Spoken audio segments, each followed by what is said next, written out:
On this episode of the Playbook, I have Michele Romanow, co-founder and president of Clearco. We got a lot of O's. Welcome to the Playbook, Michele. How are you? I'm great. How are you, David? I am extremely well and also extremely curious about Clearco. I've been in the landscape of funding and investment for so many years, and I'm always just amazed how the obvious isn't so obvious and how great companies and great founders like yourself see through the normal. Conformity seems so easy, especially in this landscape. And as it's evolved, this new model of funding has come about. So let's start with, what is that model with Clearco that makes it so different? Yeah, and let me give you the context of really how we got here, because you're right. It's very normal to think about equity investing. I'm going to give you $100,000 and take 10% of your company at the early stage. And what we did was really different. And so this was so much based on my own experiences. I'm a serial entrepreneur, done everything from build a caviar fishery from scratch to an e-commerce company that's now public. No one would give me money to scale that e-commerce company for the first 5 years. I ended up building an app that I sold to Groupon in 2014, and then was lucky enough to join the cast of the Canadian version of the Shark Tank television series 8 years ago, believe it or not, when I was 28 years old. And everyone's like, oh, you must have felt great. I'm like, are you kidding me? I felt incredibly insecure. I was the youngest person on the show. I was the poorest person on the show. And it gave me a very different perspective. And the way we film this series is we see, 250 pitches in 17 days back to back. So a lot of things start to clear. And I was seeing all these early stage companies that come on the show. They say, look, I have this great e-commerce product, whatever this is right here. They would say, I'm looking for $100,000 for 10% of my business. And when you ask those founders what they needed the money for, they said the same things. I need it for, Facebook and Google advertising, which is customer acquisition, and my inventory. And I remember talking to my co-founder, Andrew, and I was like, why are founders using the most expensive capital in the world to do something really with a fixed return, right? You know that if you're investing $1 into Facebook, you're going to get $3 out. You're not going to get $300. And so I came back the next day, didn't ask the producer. I just, said, look, I'm going to throw out a different deal type. I'll give you that same $100,000 you're looking for. But instead of taking 10% of your business that I will own forever, I just want 10% of your revenue just until you pay me back my capital plus 6%. And the original founders thought that this was a loan. And I was like, nope, there's no personal guarantee. If you don't make the revenue, you don't owe me anything. And I'm not putting any debt on your business. This is like the most founder-friendly rev share you can come up with. And that was I didn't even appreciate how revolutionary that was in this space, that there really wasn't anything that existed between taking a percentage of your company and owning it forever and then taking, a bank loan with a personal guarantee. And so, today we've invested more than $2.5 billion in 6,000 different e-commerce companies. We're the largest e-commerce investor in the world. We've pioneered this whole category of rev share capital. So it's been pretty crazy what's happened since then. And in that craziness, there's still doubt.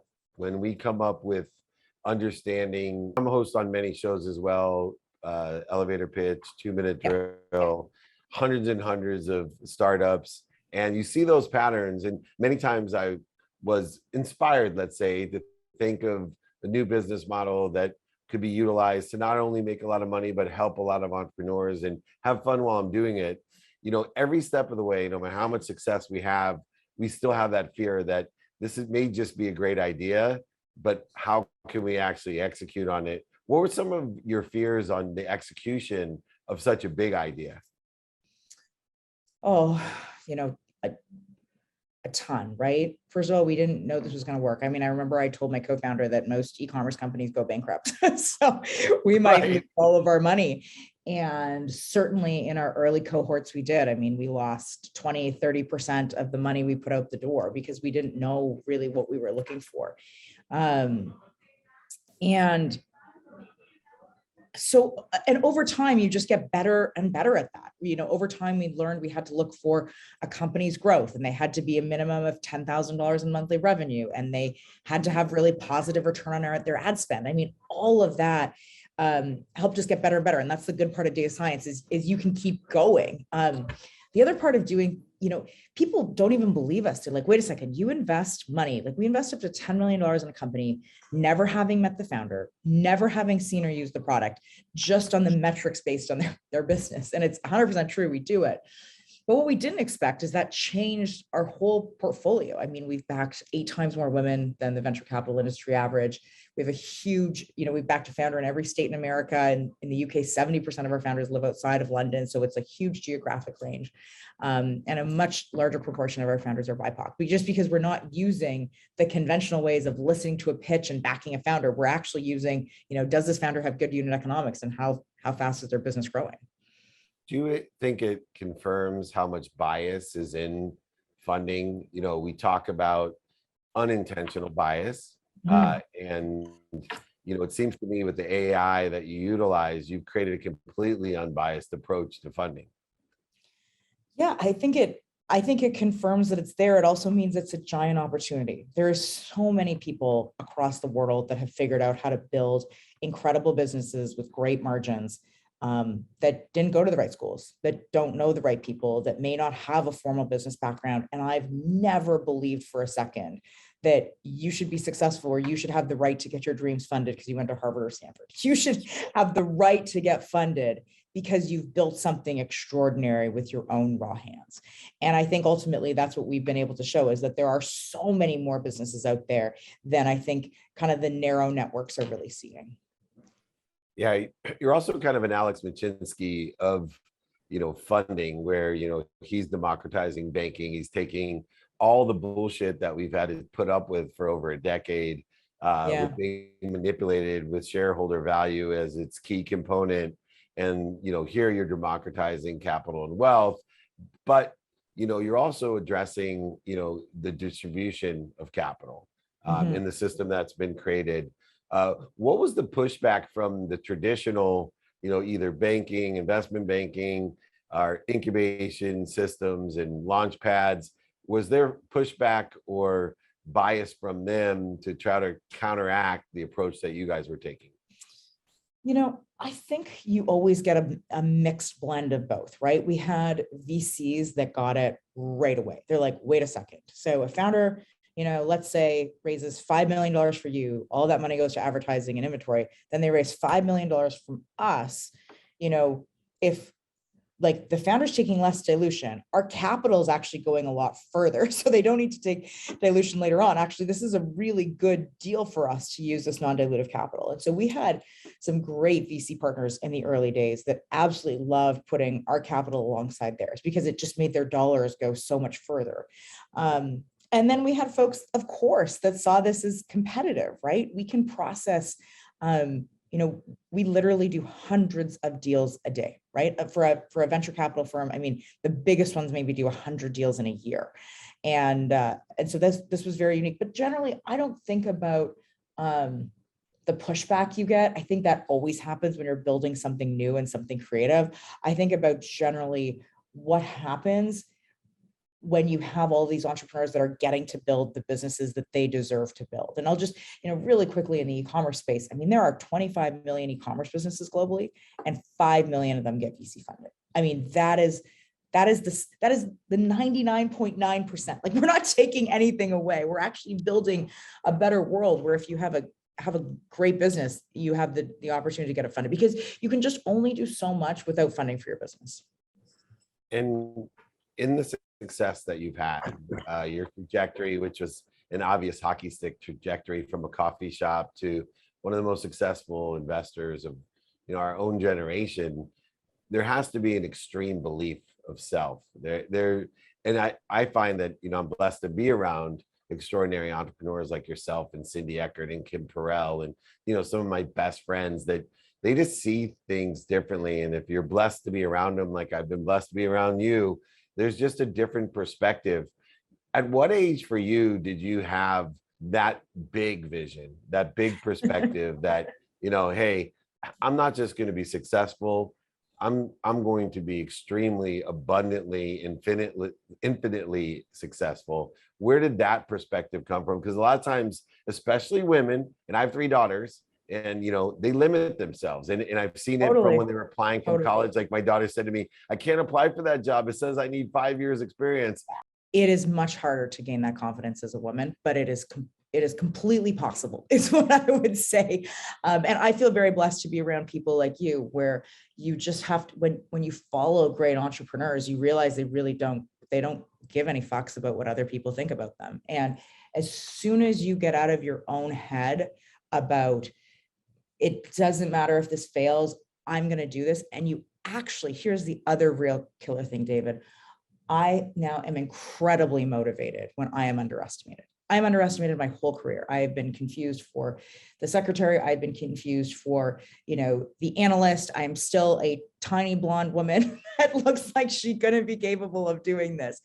And I always think to myself, well, look, Michelle, there's two ways to be perceived in this world. You can either be underestimated, which I don't know, a lot of people think that sucks. But the opposite of being underestimated is being overestimated. And I actually can't imagine what it feels like to be Elon Musk. Like, you launch a rocket, you land it, and someone's still not impressed with what you have done today. Like, that must be an overwhelming amount of expectations. Whereas I'm on calls and I watch people nod or, not take me seriously. And in the back of my mind, I'm just like, I'm going to blow your socks off. And I think that is ultimately what it's about. It's about taking whatever, your perceived disadvantage is and making that into an advantage. And I have taken that as an incredible source of motivation over the year. I feel similarly very lucky to you to have been around and have heard just people that as soon as you build something, you just hear no's all the time. I mean, we ran around Wall Street. And then I have great co-founders. I mean, my first business partner, Anatoly, was so good at giving me that confidence. Andrew was incredible. I've chosen to work with really extraordinary people that I feel very lucky with. But man, we started this business. We ran around Wall Street. We did 250 meetings and we're like, we're going to reinvent capital for entrepreneurs. And, I don't know, we heard it all. Ma'am, you don't understand how small business works. This all works on a credit score. You're going to lose all your money. And, the 251st person said yes. It was our first $50 million debt facility. And the rest is history. And then they all call you back asking if they can invest next round. You're amazing. And one of the best things through your situation, knowledge, and experience is you have not only firsthand experience yourself, but firsthand experience with so many different early stage founders that makes you a wealth of wisdom for those firsthand early stage founders. What advice do you give when people are just starting out? So they're coming onto a show to pitch, or they're coming to you and they're not even to a point where they're ready to be funded by you. They haven't had 10,000 in revenue a month. And what's that advice that you give them to set their perspective? Because you and I both know if somebody told us what we had to go through to get to where we're at, we're not sure we're going to do it, right? So what advice do you give an early stage founder? Number one thing is you have to start. And this is actually the hardest thing. It is so easy, David, and I'm sure you've seen this, to just overthink any business, to plan, to test, to have the idea. I hear people on the show all the time being like, I've been thinking about this for 10 years. I'm like, what have you bloody been doing?